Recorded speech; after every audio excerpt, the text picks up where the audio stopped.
தானே கேட்பாங்க. ஆனா அந்த அம்மா அப்படி கேட்கல. ஏன்டா எடுத்த, யாருக்கும் தெரியுமா நீ எடுத்தது, யார்ட்டையும் சொன்னியா? இல்லம்மா. தெரியாம எடுக்கலாமான்னு போட்டு உதைக்க ஆரம்பிச்சிட்டா. அந்த பிள்ளைய போட்டு அடிச்சு இழுத்துக்கிட்டு வர்றா தோப்புக்கு. தோப்புக்காரர் காவல் காத்தவர் பாக்குறாரு, என்ன இந்த அம்மா அந்த பயலை போட்டு இப்படி துவச்சு இழுத்துக்கிட்டு வராள், என்னன்னு கேட்டா, ஐயா என் மகன் வரும்போது உங்க தோப்புக்குள்ள 2 மாங்காய் எடுத்துட்டு வந்தேன், மன்னிச்சிருங்க, அவனை நான் தண்டிச்சிட்டேன், இந்தாங்க உங்க மாங்கான்னு கொடுத்தா.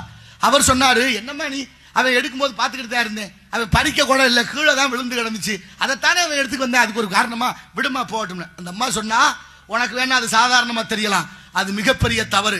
கீழே விழுந்த பொருள் யாருடைய தெரியாம எடுக்க கூடாது. அதை எடுத்தது என் மகன் தப்பு. இன்னைக்கு 2 மாங்காய் எடுத்தவன் நாளைக்கு 20 எடுப்பேன், நாளைக்கு 20 எடுத்தவன் 200 பறிப்பேன். நாளைக்கு இந்த சமுதாயத்தில் என் மகன் குற்றவாளியாக நடமாடணுமா? அப்படி ஒரு பிள்ளைய பெற்றதுக்கு பெத்த வயிற்றுல பிரண்டைய வச்சு கட்டலாம். போயா உன் மாங்காய் சரி நீனு சரி தூக்கி போட்டு வந்தா. யாருன்னு தெரியுமா உங்களுக்கு?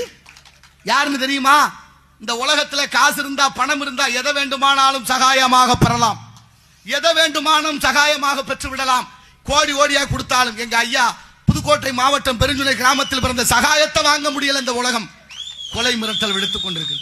நேர்மையின் சிகரம் ஐயா சகாயத்தினுடைய அம்மா தான் அந்த வார்த்தையை சொன்னவர். சகாயம்தான் மாங்காயை கொண்டு வந்த பிள்ளை. எப்படி வளர்க்கணும் பிள்ளைய? எந்த குழந்தை நல்ல குழந்தைதான் மண்ணில் பிறக்கையிலே அவர் நல்லவராவதும் தீயவராவதும் அன்னை வளர்ப்பிள்ளை.